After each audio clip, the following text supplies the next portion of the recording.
Now this is a very, very sad day for Mapperton. We've come to Homewood. I'm here with Claire, and we've come to create a living memorial because we've got some really sad news, which is that the little lamb, Theo 3 Spots, is alas no more. He was the young lamb who was rejected by his mum and whom Claire carefully and lovingly tended for all of that time, feeding him bottled milk. I tried to feed him as well, rather less successfully, and we really, really hoped that we were giving him a good chance at life.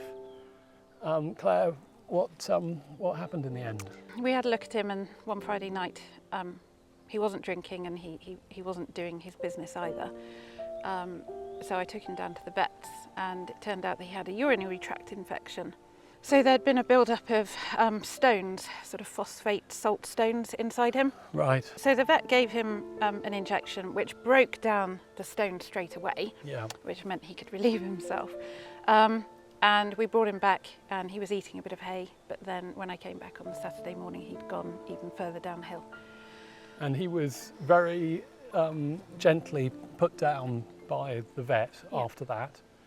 And very sadly, you've brought him here to Homewood. Yep, so I found a lovely spot for him. You found a lovely spot for him, which we're going to go and visit, and we're going to go and plant these. But you were quite fond of Theo. Oh, he was a lovely fellow. Shouldn't be fond of a sheep, but yeah. Sadly. What was he? About 6 weeks old. So he had a fantastic 6 weeks. He did. And he touched a lot of people's hearts. You did give him the best possible 6 weeks. Well, hopefully. And I'm hopefully just he enjoyed it. So sorry it wasn't longer.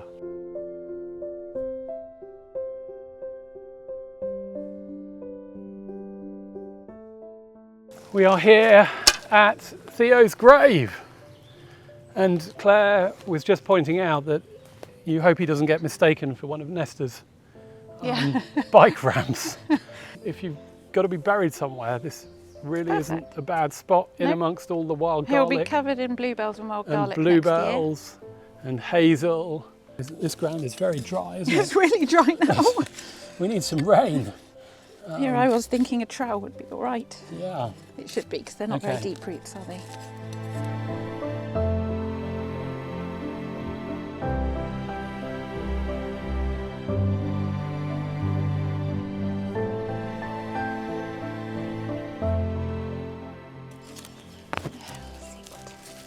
There we go.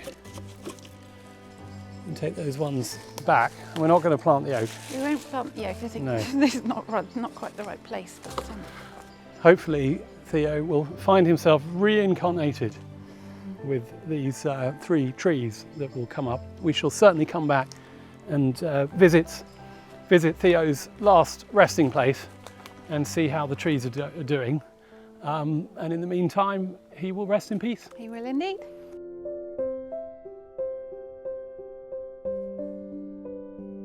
In this episode, we've also got new life in the form of the foals that are joining the rewilding project. We've got 1 foal so far, more to come. We've also got a job to do though with all the ewes. It's shearing time. It's shearing time. So Claire and I are going to be going off and meeting the shearer. Yep, young Ben. Young Ben, who is going to give us a lesson, or just get on with it himself? I think he'll be getting on with it himself. We'll let him get on with it himself. Okay. It's hard work. All right.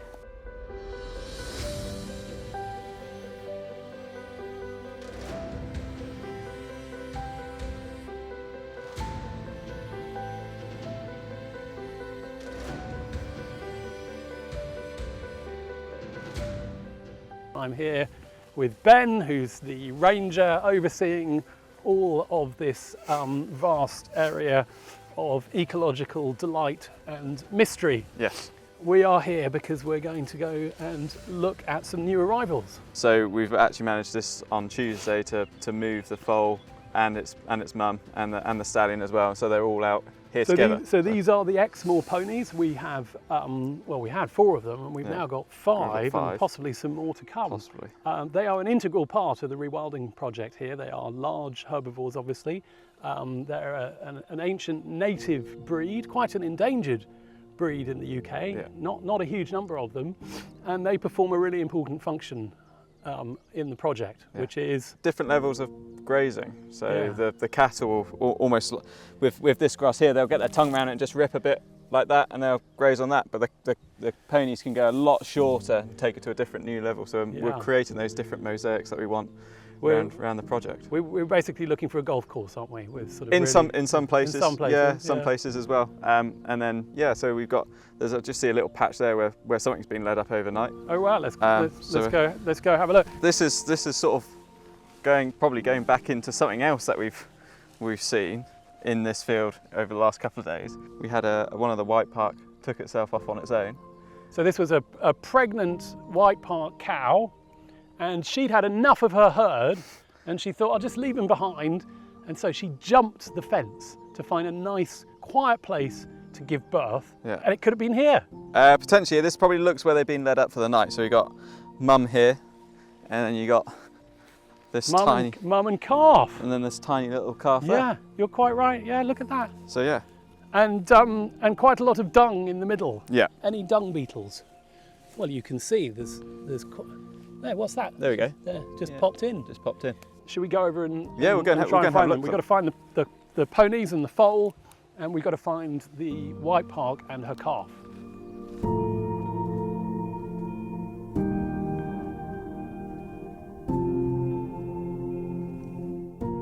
We have just found the foal and her mother. Mother, you can just see popping over. Yeah. And the foal is just behind. Just hiding it now for us now. As soon as we, So she's standing in the way. She's a very good mum. Is she a very good mum? She's a very good mum. Yeah. They have this sort of flight or fight zone, and you sort of stay out of it. At the moment, we're probably just on the edge. Right. I think if we get a little bit closer, what she'll just tend to do is she'll just turn her shoulder and just walk off and go the other way. Yeah. They wouldn't really and take charging. Coral with her. Take Coral with we her. can see now. Coral is just on the corner there. Do you think if we just creep up slowly a little bit? We should be able to creep up. And bring Chris with us. See if we can get a little bit closer. They're really not showing very much fear. They've got used to us, I think. Yeah, we've got them at a nice stage now. They're used to us. They can let us get close to them so we can check them over, make sure that they're still healthy. But if someone came in and they weren't too sure about that, they'll take themselves off. They'll just head off. Yeah, and they've got lots of space here in which to run off. And it's wonderful to see the little foal, Coral, doing so well, being looked after by her mother. And we think that some of these others are pregnant, don't we, Ben? Yeah, looking at this one next to the stallion, she's sort of her girth's getting a bit bigger as well, so she's slowly bagging up as well. I mean, after I said that last time, it was a couple of weeks. It was the next day. It was the foal. And there's no problem with them giving birth out here. This is what they do. No, These are wild animals. They want to be doing it. They want to be out in the wildlands. If you happen to be in the UK and you want to come and visit this project, please do go to mappertonwildlands.com. Ben leads a magnificent tour. Hopefully you'll get a chance to see these. You might also see the beavers. And we're just really pleased when people can come and see the things that we are seeing and experiencing, because we feel incredibly lucky. Do you feel lucky? Yeah, definitely. Every day. So.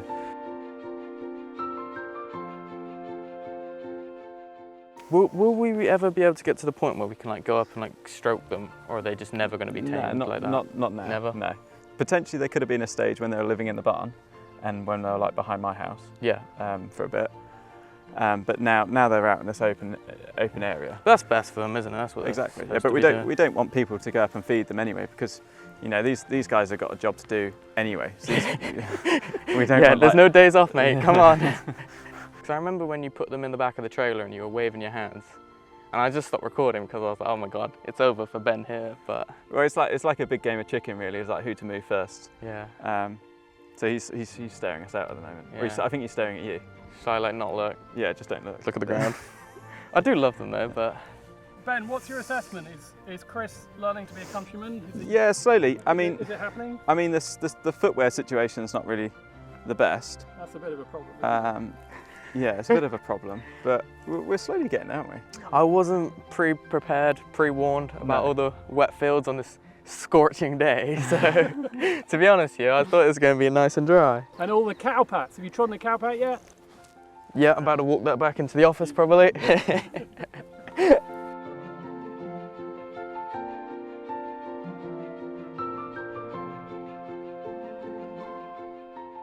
We do hope that you enjoy these episodes from Mapperton, and we are so incredibly grateful to our patrons, Yes. who are members of an extraordinary community of like-minded people across the world who support the work that we're trying to do here to preserve this important part of England's heritage. So do check out becoming a Mapperton Live patron at patreon.com/Mapperton Live. And here you'll get behind the scenes footage. You get all of the episodes early and ad free, and lots of fun merchandise as well. Plus Christmas cards, I should mention. So do check it out, and we'd really appreciate you becoming a part of this important community and helping to preserve this part of England's heritage. In some of the tiers, we also do things like a live Q&A, and in the top tier, you also get your name that goes into a really important journal that we keep in the library next to all the First Earl's work. And we also have such a supportive and wonderful community of people who talk to each other, get to know each other. You know, it's like a kind of extended family It is. supporting It really Mapperton is. across the world. We really hope to see you there too.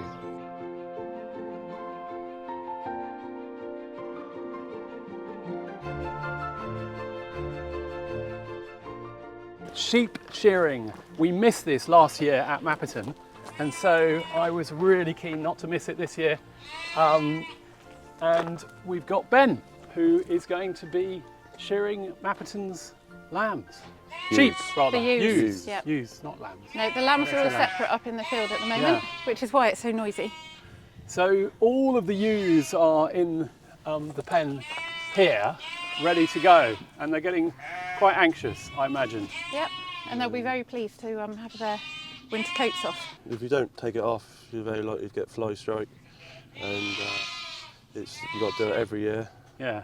And Grows back What's again. fly strike? is effectively maggots. Maggots. That'll Maggots. eat, Yeah. which will eat the sheep out alive. Yeah, which is a And, pretty horrendous thing. Yeah, it's very. Yeah. It's not pleasant to treat, not is it? pleasant. It's not pleasant as a shearer to find, and there's just horrible things. Yeah. They obviously have a purpose in life to break down bodies and stuff Yeah. in nature, isn't it? Yeah. Once we've taken the wool off, what happens then, Claire?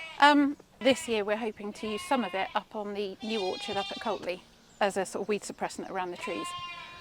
So wool makes a really good weed suppressant. It does, yeah. So it's sort of natural. There's not much value to it elsewhere. Yeah. I don't know what the price of wool is at the moment, but Well, if this puts it in comparison, it's not going to somewhere cover we Ben's costs, that's shared- for sure. Somewhere we shared to, his bill last year was £3,500. Yeah. That'd be including VAT and a rousey, Yeah. and his wool come to £900. The value of the wool is £900. The cost of the shearing alone is 3,500. That doesn't include the cost of the sheep, the costs of looking No. after and managing the whole process. So this is not a good business anymore, which of course is astonishing when you think back that a couple of hundred years ago, this economy in the UK was incredibly reliant on sheep and wool production. Yep. Ben, what's the process here now? So we've got the ewes here. Shut them in the pen there, get about 10 at full. I'll pull one out, shear it, let it go. And, Okay. we'll just repeat it. So then I'll put them back in that pen, so we're still separating the ones that have been shorn from the ones that are still to go. So Claire, your role is as wrangler. Yep. Ben, your role is as shearer. Have I got any? You can help wrangle as well if you I want. can wrangle as well. I'll do some wrangling. Chris, what's your role? Cameraman. All right. Okay.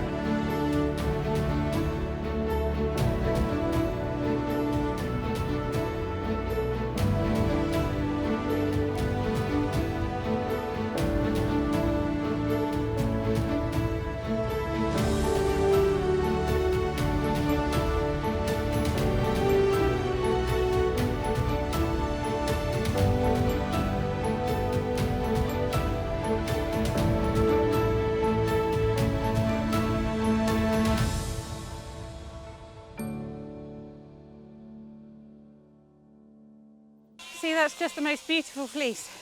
Look at this astonishing fleece. And, oh, It would make a good bed throw, make a great mattress. wouldn't it? It would make some great gloves, mittens, and he's done it very expertly, hasn't he? Because it's Yep. just the whole, it's much bigger than I thought it would be. I don't think you could get a better fleece, actually. You think that scores pretty high, does it, in the pantheon it does in my of good book. fleeces? Yeah. Yeah. How brilliant. Well, one down, how many to go? 19. 19. I think we might let Ben get on with the rest of these. And this is all getting wrapped up and hopefully, Yeah, so I'll just roll it up, pop it in the bag, and we'll yeah, have it for later. isn't it just incredible?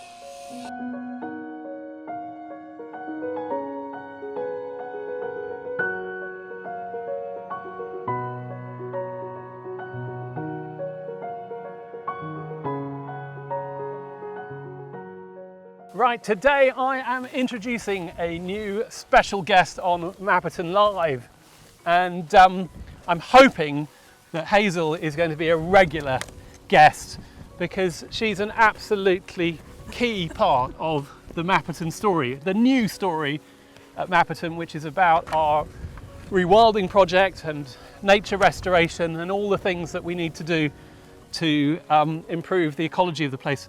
Hazel, welcome. Thank you very much. It's really good to be here. This is a really important piece of work that is going on. Absolutely. You've got a team of volunteers working with us. Yes. And tell us what you're doing.